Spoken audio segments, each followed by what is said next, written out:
जय हिंद दोस्तों और ऑल कैन स्टडी में आप सबका स्वागत है। तो दोस्तों, आज हम एक ऐसे टॉपिक पर बात करने वाले हैं जिसके बारे में हर कोई बात कर रहा है। वो है भारत में 4 दिन के वर्किंग वीक की पॉसिबिलिटी। मतलब सवाल तो बहुत बड़ा है और एक्साइटमेंट भी उतनी ही ज्यादा है ना? तो चलिए सीधे इसके जवाब पर आते हैं। तो जवाब है हाँ, ये बिल्कुल मुमकिन है। लेबर मिनिस्ट्री ने खुद इस बात को कंफर्म किया है कि नए लेबर कोड्स के तहत ये एक रियल पॉसिबिलिटी है। लेकिन रुकिए, इसमें एक बहुत ही जरूरी डिटेल है जो जानना जरूरी है।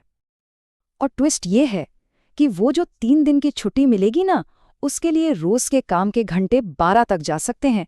जी हाँ, 12 घंटे। अच्छा, तो चलिए इसको थोड़ा समझते हैं। देखिए, हफ्ते के जो टोटल काम के घंटे हैं वो 48 ही रहेंगे, उसमें कोई बदलाव नहीं है।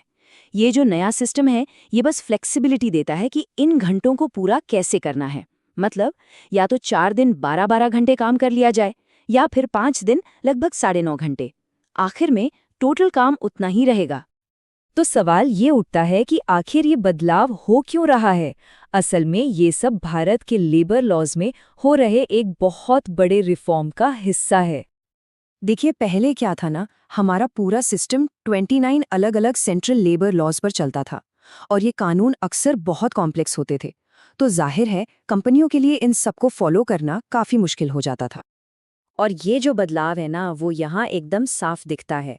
सरकार ने उन 29 कानूनों को कंसोलिडेट करके सिर्फ 4 नए और सिंपल कोड्स बना दिए हैं। और इन 4 कोड्स को डिज़ाइन ही इसीलिए किया गया है ताकि कंपनियों के लिए रूल्स फॉलो करना आसान हो जाए और पूरे देश में वर्किंग कंडीशंस को कह सकते हैं स्ट्रीमलाइन किया जा सके। अब एक बहुत ही इंटरेस्टिंग बात, ये जो रिफॉर्म है ना, ये सिर्फ काम के दिन कम ज्यादा करने के बारे में नहीं है। अरे, इससे कहीं ज्यादा बड़े और जरूरी बदलाव हुए हैं। जैसे कि पहली बार गिग इकोनॉमी वर्कर्स, मतलब जो लोग ऑनलाइन प्लेटफॉर्म्स के लिए काम करते हैं, उन्हें कानूनी पहचान और सोशल सिक्योरिटी मिल रही है। ग्रेचुइटी के रूल्स भी अब पहले से काफ़ी आसान हो गए हैं और जो लोग कॉन्ट्रैक्ट पे काम करते हैं उनके लिए भी प्रोटेक्शन काफ़ी बढ़ाई गई है। और हाँ, एक और बात, अगर तय घंटों से ज़्यादा काम करवाया जाता है तो डबल पेमेंट का भी प्रोविजन है। अच्छा, एक बात और क्लियर कर दूं, ये जो 12 घंटे का वर्क डे है, इसका मतलब ये नहीं कि लगातार 12 घंटे काम करना है। नहीं, इसमें काम के साथ साथ लंच ब्रेक और बाकी रेस्ट पीरियड्स भी शामिल हैं। और इसका स्ट्रक्चर कैसा होगा, ये कंपनी डिसाइड कर सकती है। तो इस पूरी बातचीत का सबसे जरूरी पॉइंट क्या है? वो है चॉइस, यानी कि विकल्प। ये समझना बहुत जरूरी है कि ये कोई मैंडेट नहीं है, कोई राष्ट्रव्यापी आदेश नहीं है कि सबको 4 दिन का हफ्ता फॉलो करना ही पड़ेगा। नहीं, ये एक ऑप्शन है, एक फ्लेक्सिबिलिटी है जिसे कंपनियां और उनके एम्प्लॉयज मिलकर डिसाइड कर सकते हैं कि उन्हें ये लागू करना है या नहीं। तो इसको अपनाया जाएगा या नहीं, ये कई बातों पर डिपेंड करेगा। कुछ सेक्टर हो सकता है इसे बहुत जल्दी अपना लें, जबकि कुछ शायद पुराने ट्रेडिशनल मॉडल पर ही रहें।